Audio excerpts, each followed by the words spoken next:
20 on ID. A family neighborhood and a second grader walking home from school disappears. The hunt continues for a little girl missing for almost 2 days. She is definitely endangered, and we do suspect foul play.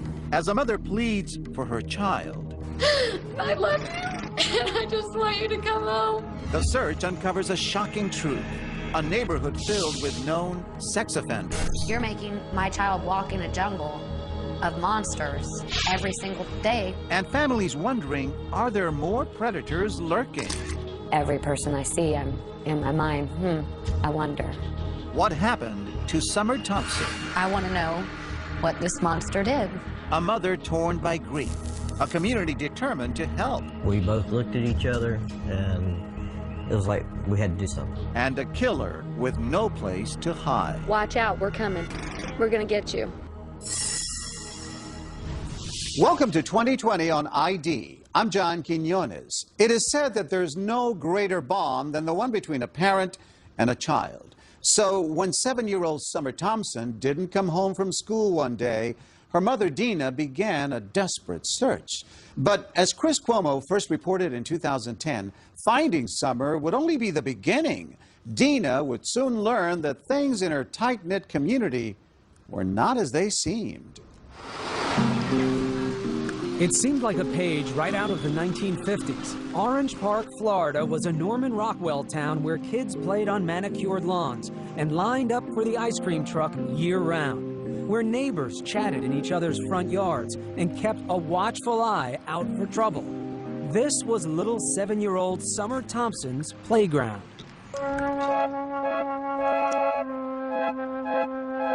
They nicknamed her Grace. Because she was so klutzy. I mean, she could not walk and chew bubble gum at the same time. But she loved to dance. She wanted to be a ballerina. But there was nothing awkward about Summer when it came to showing her affection. I mean, she just wanted to hug everybody. She just always wanted everybody to be happy with her. Not surprising, then, that Summer took it to heart whenever she got teased. What does a pretty girl like that get teased about? She had problems, like, actually with her speech, like, yiddle instead of little. And she was in some special classes to try to help her with that kind of thing, and that they made fun of that fact. Our story starts here, October 2009, when that teasing came to a head. Summer was walking home from school with her older sister, her twin brother, and some friends. A schoolmate made fun of her, and the two exchanged words. Upset, Summer ran off past the other children, disappearing into the crowd ahead. But when her twin brother and older sister arrived home just 15 minutes later, Summer wasn't there. Dina, a medical receptionist, had a friend waiting at the house to watch the kids that afternoon. I texted my friend, and I said, just wanted to check and make sure that everybody made it home okay. He texted me back that Summer didn't come home from school. That was at 4:03 that afternoon, more than an hour after school let out. I mean, panic-stricken from the moment I got that text back. I couldn't get that through my brain. Like, what do you mean she didn't come home? She's never done that before. And what calls do you make? Every single person that I could possibly think of in our neighborhood who I had a phone number for, whether it be her older brother's friends, whether it be her older sister's friends, anybody and everybody who lives in my neighborhood. Armed with flashlights, neighbors searched through yards, parked cars, and sheds for any... Within hours, hundreds of residents from Orange Park, Florida were out in the streets searching. By evening, Dina Thompson was living every parent's worst fear, the unthinkable.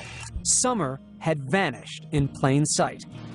I love you, and I just want you to come home. I just want you to come home. The mystery on everyone's mind, how could this have happened without anyone seeing a thing? Nothing. It's a bright and sunshiny day. It's 15-mile-an-hour school zone. Just about everyone on her street knew Summer, the little girl who considered everyone a friend. This man lived more than a half-mile away, but says Summer and her siblings often chatted with him on their way home from school. They loved to play with his dogs. Very trusting. I hate to say it, but, she was the type of person, she didn't know no stranger. And the school crossing guard says it was hard to miss the little girl who always gave him a hug. But on that day, he says he didn't see her. She is definitely endangered, and we do suspect foul play. By nightfall, Dina Thompson was numb with fear. Summer was out there in the cold and dark. She only had her little, jogging suit jacket on, and that's all I can remember thinking is that she's somewhere cold and hungry and scared. I mean, all I could do was stay outside because if she was going to be cold, I was going to be cold. Through the night, neighbors kept hope alive, singing Summer's favorite song. You are my sunshine, my only sunshine. You make me happy. The 7-year-old is now the center of a nationwide Amber Alert, even though there is no confirmation she was abducted. Day 2, Dina took her appeal nationwide. She's one of the most loving little girls in the whole wide world. She doesn't know a stranger, and if somebody has her, please just bring her home. She's got a twin, and he misses her, and we all miss her, and we just want her to come home okay. That's all I wanted. I didn't care at that point if this thing got in trouble or not, as long as she got brought back to me safe, alive. Were you believing at that point? Maybe? No, I can't explain it, but I just knew that she was gone. On a hunch, one detective thought to search the dumpsters, but they'd already been collected and were headed off in 23 different trucks to a landfill in Folkestone, Georgia. Police halted the trucks en route and began sorting through 564 tons of garbage, looking for one little girl. With deep regret and sadness that I have to inform you that a body has been found. 48 hours after Summer went missing, the world finally heard the news, which Dina Thompson had already known deep down in her gut. All I remember is losing it. I mean, literally losing it. Neighbors telling me they could hear me, the shrills across the street. The senselessness of it. Why mine? Why anyone's? My baby was thrown in the trash. How could you do that? How could anyone do that?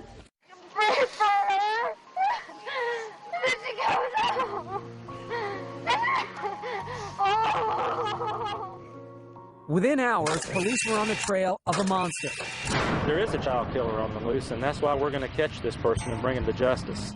This house, which was being renovated at the time, was their first stop.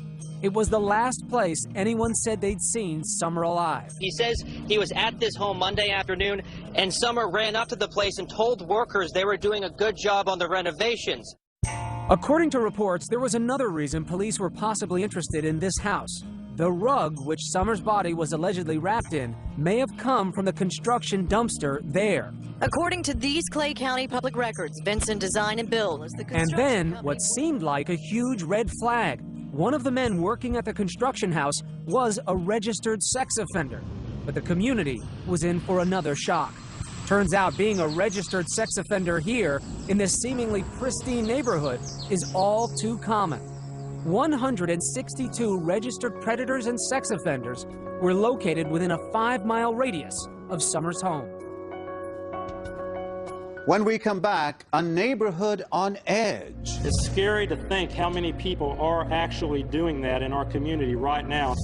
Every person I see, I'm in my mind, I wonder. And no one is above suspicion. People want to speculate and think bad things about me. When we return.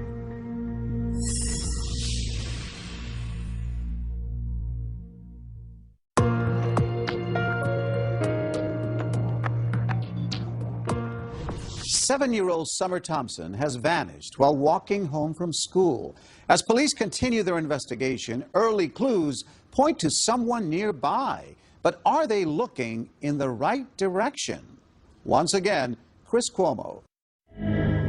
As the hunt continues for a little girl. She was wearing a red jumpsuit. She had a red bow in her ponytail. The missing 7-year-old's mother pleaded for her daughter's return. You don't do this to a little baby and put my baby in the trash.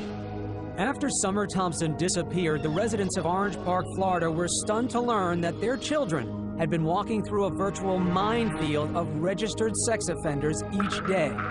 162, living in just a 5-mile radius of Summer's home.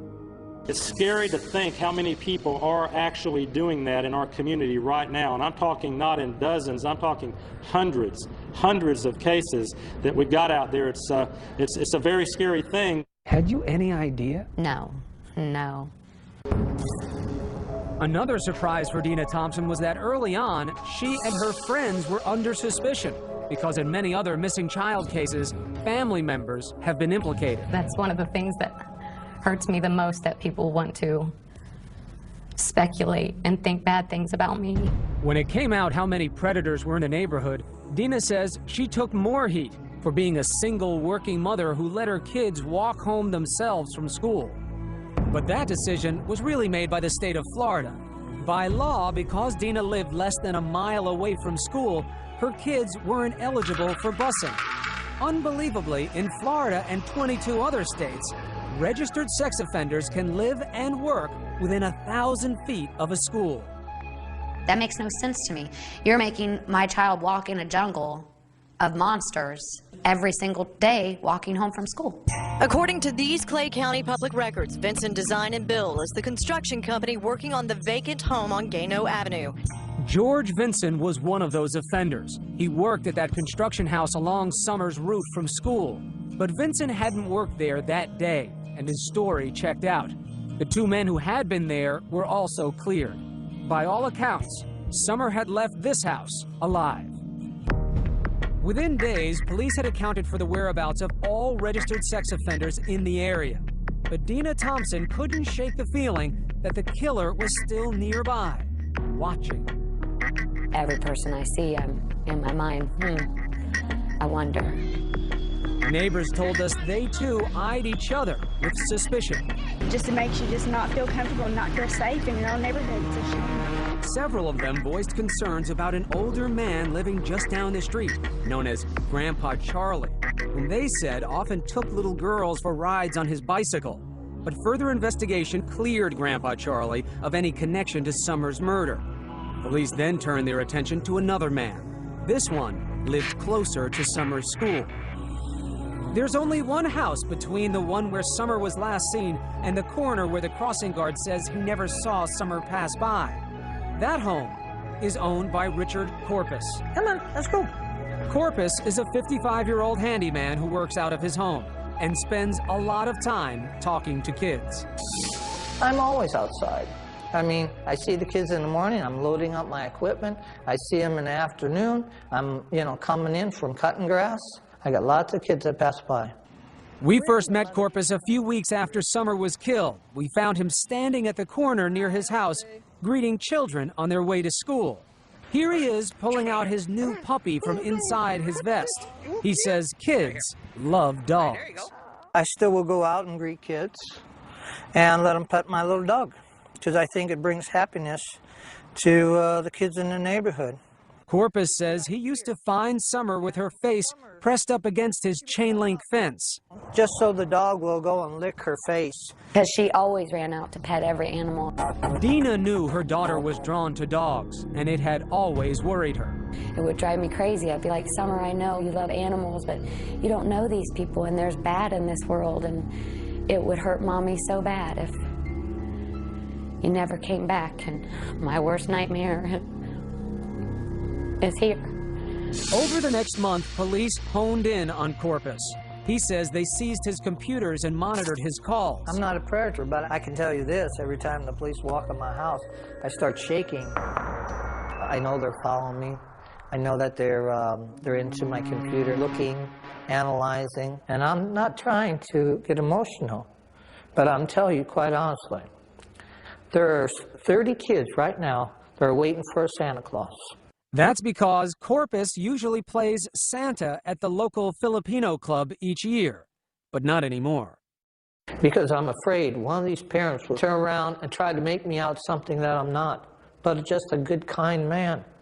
Corpus says the neighbors had it all wrong. He says he wants to protect the children. I really watch these kids. It's like when they come home from school, when they're going to school, like especially at the end of school. But, the reason I watch the kids is because I'm scared for their safety. When we get back, police keep Corpus in the crosshairs, but turn their attention in a new direction.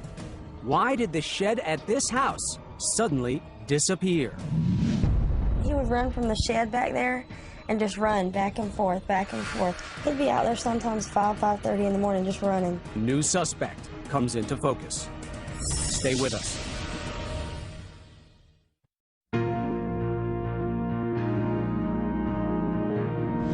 Since Summer Thompson's murder, police have focused on one possible suspect, but they're about to find another. Meanwhile, Dina reflects on her last moments with Summer. Once again, Chris Cuomo. This is Good Morning Jacksonville. Good morning out there, October 19th. This is Good Morning Jacksonville. Thanks for joining us. Nearly every detail of the morning her daughter disappeared is still vivid in Dina Thompson's mind. And what she remembers most is how Summer didn't want to go to school that day. She had Monday-itis a lot, you know. Monday-itis? Yeah. She didn't, necessarily want to go to school on Monday. Dina spent more time than usual getting Summer ready that morning. And she asked me to put her hair up, and I put her hair up in a red, red rubber band. But there's one detail Dina can't remember, and it haunts her to this day. I'd like to say that I told her I loved her. I'm pretty sure I did, and that I hugged her, but for some reason, I can't remember that part of it. But every one of those little acts that you did that morning is an I love you, isn't it? But not knowing if he actually said it. Cut a couple lawns and... But for police, it was what Richard Corpus was doing that day that concerned them over the next several months. Some found Corpus's alibi suspicious. He claimed he'd mowed the Lions Club lawn that morning, but that wasn't his usual day. He claims he got back home just as the children were getting out of school and unloaded most of his equipment into his garage, even though he was supposedly heading back out to mow another lawn. Corpus says he never saw Summer that day, but he does remember seeing Summer's twin brother and sister pass by. He says he was too busy to chat. And the little boy, I do believe was the twin, asked me, oh, can I have a ride on your trailer? No. Stay with the group, okay? I have to go. Corpus explains being in such a hurry by saying he went into his house to do paperwork for about an hour, then headed to the country to mow his friend's grass. Police would later search his truck for blood and fingerprints. But police were putting so much manpower into Corpus, they were missing something right under their noses.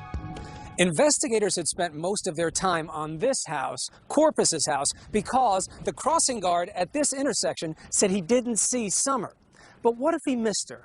If Summer had moved just a little bit farther down this street, Gano Ave, just 2 houses down, there is a home that holds many secrets.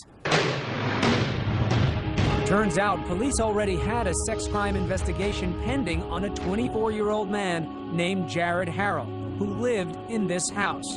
But police didn't know that because he'd given them a fake address. It took this couple to put the pieces together. Hair stood up on the back of our necks. We both looked at each other, and it was like we had to do something. Rod Buchanan is a local landscaper. His wife, Lisa, is a nurse. 2 days after Summer's body was found, they were driving down Gano Ave. This is the house here. The vehicle was pulled right there in the driveway. When they spotted Jared Harrell's car at this place, just 3 houses down from the last place Summer was seen alive. Just a gut instinct, just get that sick, icky feeling. We got goosebumps. 2 months earlier, the Buchanans say their children had discovered Harrell's chilling secret. It started when they say they found he'd been stealing things from them while living at their apartment and asked him to move out. They say Harrell left immediately, but he left behind his computer. That would be a mistake. They decided to search the computer at that point, and that's when they found, it was right there on the desktop. There was no effort made whatsoever to hide the material. They told their parents they found child pornography on Harrell's computer, a lot of it. Our daughter and her fiance both are just extremely distraught over what they saw on his computer. Hardcore stuff. Yes, sir. Stuff that our children shouldn't have seen. Should have never had to see. As soon as they made the alleged discovery, Rod took his wife and daughter to the police to turn over the computer. Flash forward 2 months to October. And then you hear of really profound tragedy. Summer disappears. Yeah. And did you know when you got that news about Summer where Harold was living, that he was on Gano Avenue at the time? You know, it's like surreal. You see this child went missing and your heart just goes out for that family and you don't think anything about you or your family at that point. And then we started thinking about it and we're like, wait a minute, Jared lives over there. Rod and Lisa say they drive by Harold's mother's house on Gano Avenue and discover his car parked outside. We both looked at each other and just go, oh, wow. At the time, police were still combing the area for clues to Summer's killer. Rod and Lisa say they drove to the command center and spoke to the lead detective. We informed him that our children had turned in a computer that contained a lot of child pornography and that Mr. Harold was being investigated by the sex crimes unit. So was the detective able to tell you whether or not they had put this together before you gave him information? No, they had not. He was being investigated on child porn only. And not only did the police not know what you knew, but they had been misled by Harold. Correct. And couldn't place him in the vicinity of Summer even if they'd wanted to. Correct. Correct. Public records show Harold's family had moved out weeks earlier, but neighbors say Harold was still coming and going from the house on Gano Ave even after the family moved. Still, could police put Harold in the house the day Summer disappeared? The holidays arrived and Dina Thompson still had no face to put on the monster who killed her little girl and threw her in the trash. What is the hardest part in all of this emotionally for you to deal with? Just knowing that I'm never gonna get to see, you know, her look up at me and smile. I feel like I'm stagnant water. I'm in neutral. I can't move forward until I have some of these answers answered for me. I have to know for my own peace of mind what happened to her. You don't think knowing some things like that could destroy you? No, I think that what I have built up in my mind can't be any worse than what they're gonna tell me. Just a few blocks away, detectives were still keeping surveillance on Richard Corpus and waiting for his DNA results from the lab. But in early January, police got some news. Richard Corpus's DNA was not a match. That moved Jared Harold to the top of the list, and investigators set out to get his DNA for testing. But in many ways, Harold seemed an unlikely suspect.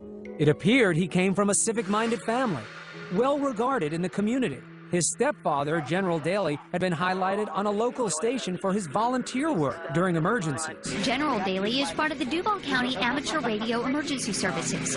And Harold's mother, Annis Daly, was a marketing manager for a local chamber of commerce. Her business profile boasts a loving family. But nobody knew the unimaginable truth about Harold's family life and why 21 years ago, a Mississippi judge had ruled his mother unfit and her children had been taken away. The incident made national tabloid headlines in 1989 because Harold's mother, then known as Annis Mizell, had fallen in love with her boss, Joe Newman, a self-styled inventor who claimed God had told him to marry Annis's 8-year-old daughter.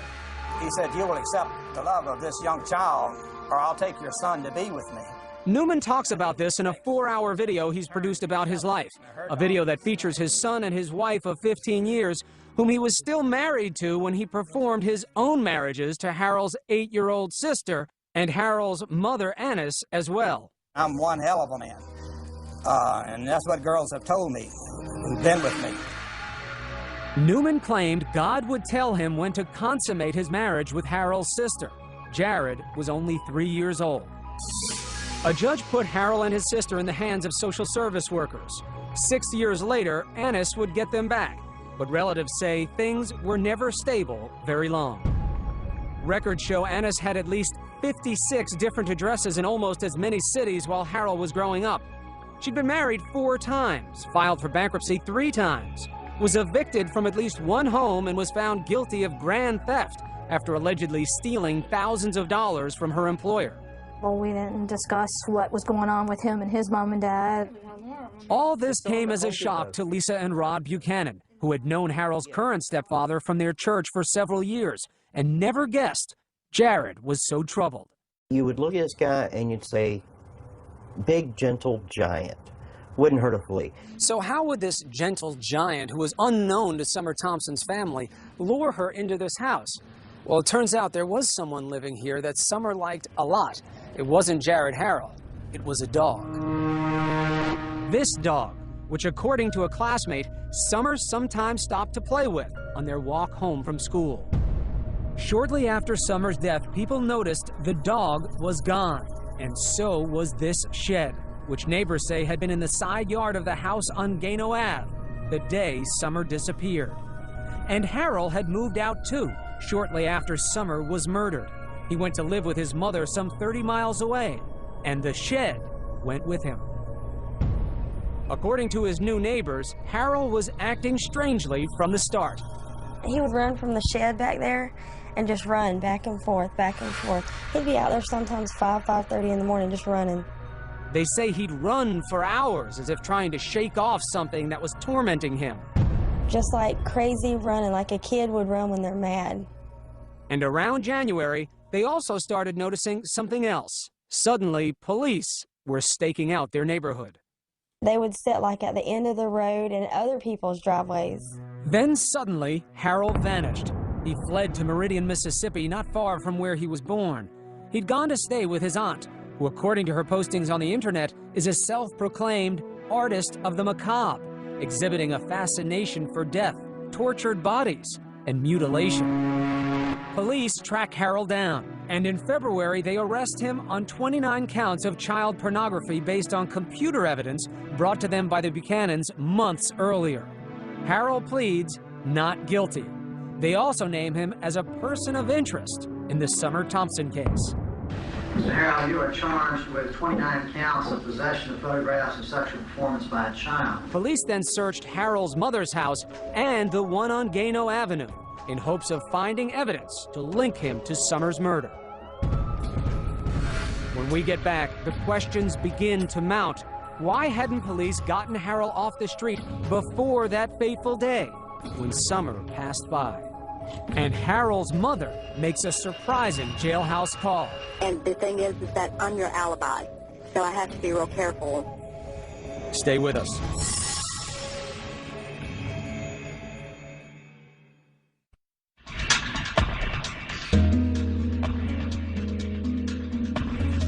Jared Harrell is in jail on child pornography charges, and police have named him a person of interest in Summer Thompson's murder. But why had it taken so long to arrest him? And would authorities find enough to prove their case?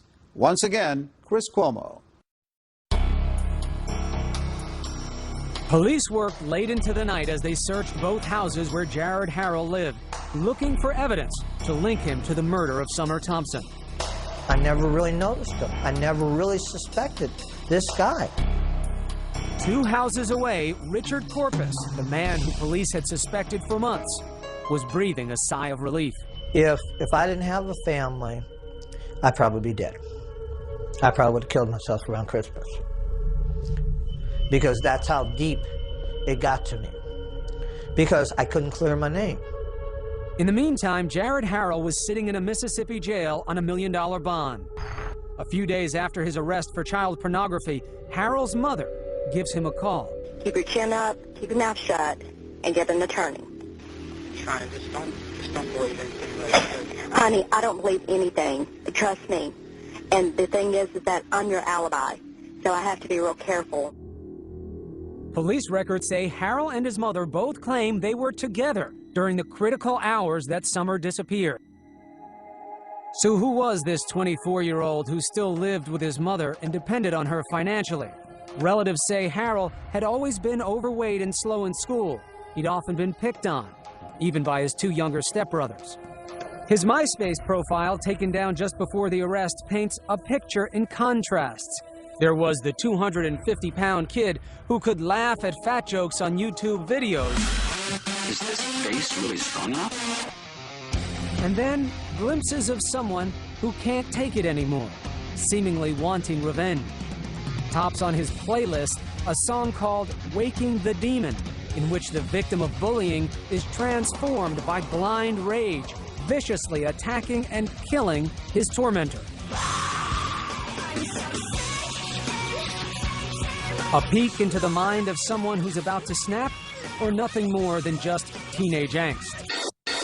We were lucky that when they threw him out that he didn't go off the deep end and kill him. To be honest with you, that's what I thought.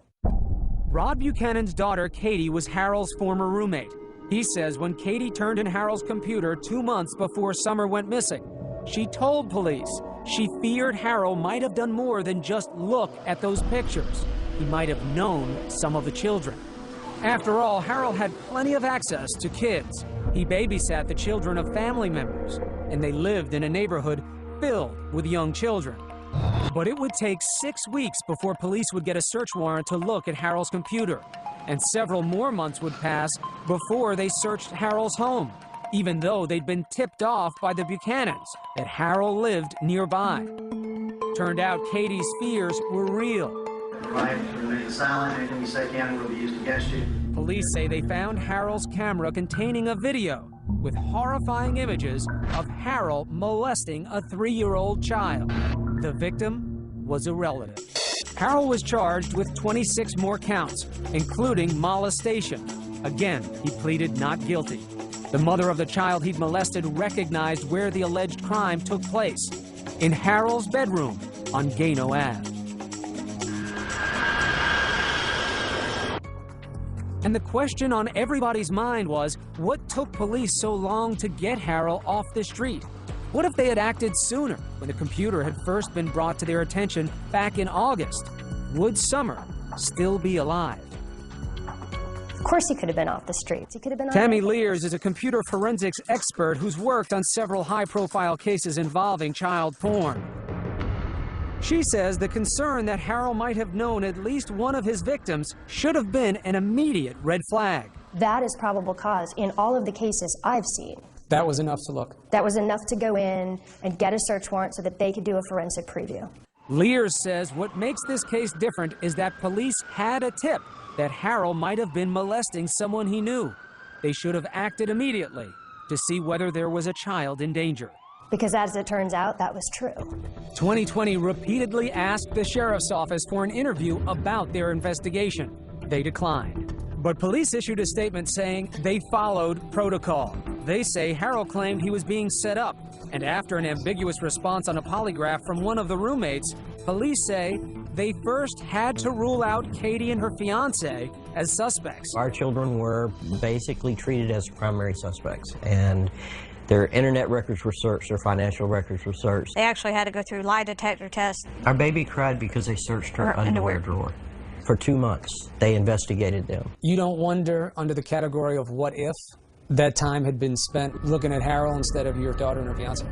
I think they were looking at him at the same time. He just wasn't cooperating. But the Buchanans actually defend police. Who's to say that even if they went out and arrested him when we turned it in, with being his first offense, that he would have been out the next day or two anyways? And you know, there's a lot of what ifs. What if our kids had not looked at that computer? What if our kids had turned the other way when they found what they found on that computer? A lot of questions wound up coming up about the investigation and why it took so long. What's your take on that? I would say to all the people that have questioned that, to look at it from just a very simple point of view. If I came up to your house or your office, picked up your computer and walked it into a police department and told them that it contained something illegal and that it belonged to you, would you expect the authorities to rush out and arrest you and ruin your name, your life, your reputation, all on my say-so? So you're forgiving of the timeline. You say these things take time. Yes, absolutely. Buchanan says it wasn't what police did that bothered him. It's how the public reacted, harassing his family after news broke, even making death threats. I really expected the public to be behind them 100%. I expected the public to be out there saying, wow, way to go, guys. They've been accused of turning on a family friend for a reward. Ironically, they can't even get the reward because they turned Harrell in to police instead of to the Crime Stoppers hotline. Buchanan says they could have used that money to pay for his children's therapy because of all of this. She still has nightmares. And the stuff that she saw was so horrific that she can't get it out of her head? It's just burning images. Even the detective told us it's stuff that no one should ever have to see in their lifetime. When we get back, police finally say how Summer was killed, and the family is overcome. Stay with us.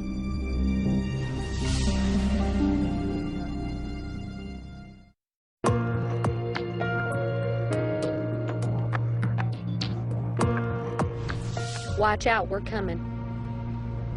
We're gonna get you. This was Dina Thompson just days after Summer disappeared.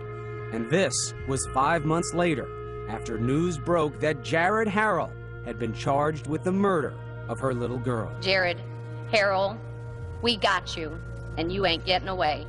Police said they had a DNA match along with other forensic evidence. He contacted Summer as she was walking home from school. We have evidence that will show that Harrell assaulted Summer and killed her and dumped her body in a dumpster, which ultimately ended up in a landfill in Folkestone, Georgia. They were certain they had their man, but Harrell pleaded not guilty. I mean, I want to talk to him. Months earlier, before she ever knew whom would be charged, Dina told us she wanted to meet the killer face to face. What would you say? Why? Give me your best excuse, your best reason as to why you had to do this. I just want to hear how pathetic he is. Did somebody tick you off that day? Did, you couldn't get a woman your age? But after the arrest, we wondered whether the passage of time or learning about Harrell had changed her perspective. Does it help you understand where he got it from, how he got to this point? No, I don't feel sorry for him. You make choices in life. And all of us go through trials and tribulations. I've been through similar circumstances in my life. You make choices. Stop the cycle, end the abuse. Don't do this. After Harrell was charged, Dina finally did get a few answers, but they were difficult to hear. Just hearing asphyxiation, that's enough to destroy you, to break you down. While Dina was talking, her sister was overcome and fainted. At the press conference, your own family couldn't take it, hearing it. You still have a desire for detail with something like this? I have to know.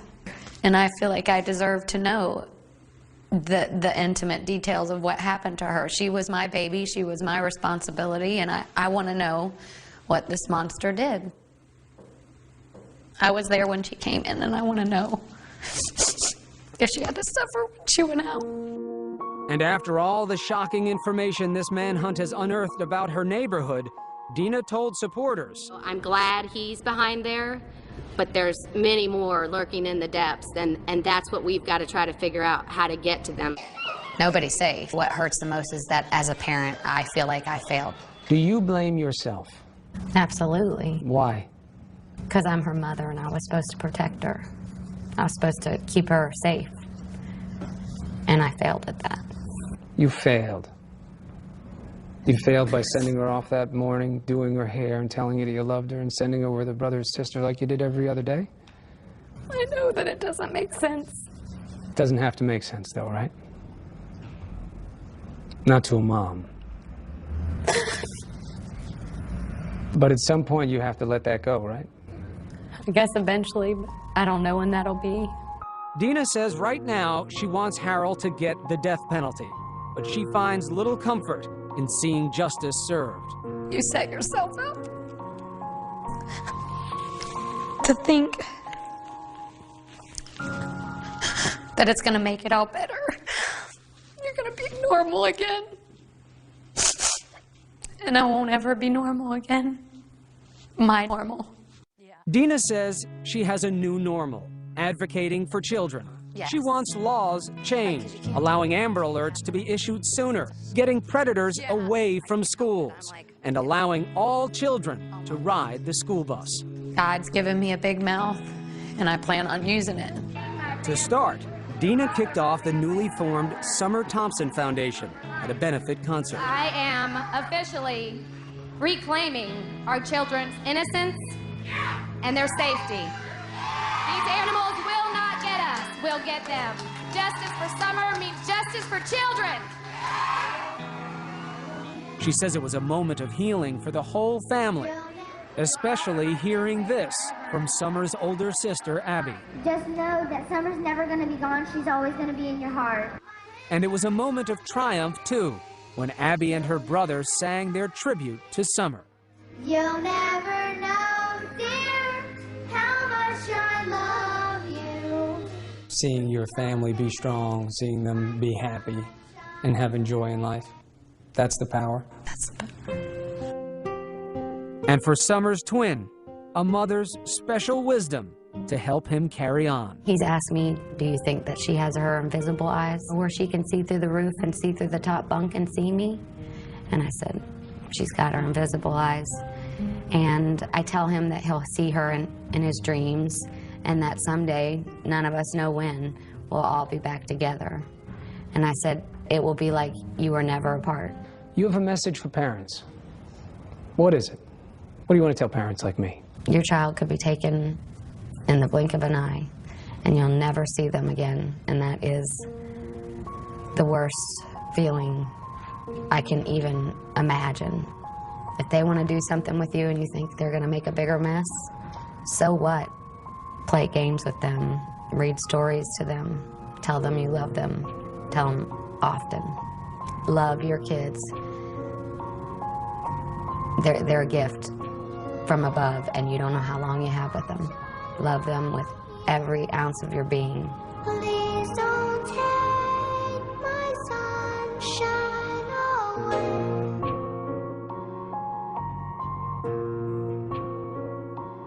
Jared Harrell later pled guilty to the murder of Summer Thompson. He was sentenced to life in prison. As of 2015, the changes to the laws that Dina advocated for have yet to be enacted, but she continues to hope they one day will be. I'm John Quinones. Please join us next time for another edition of 2020 on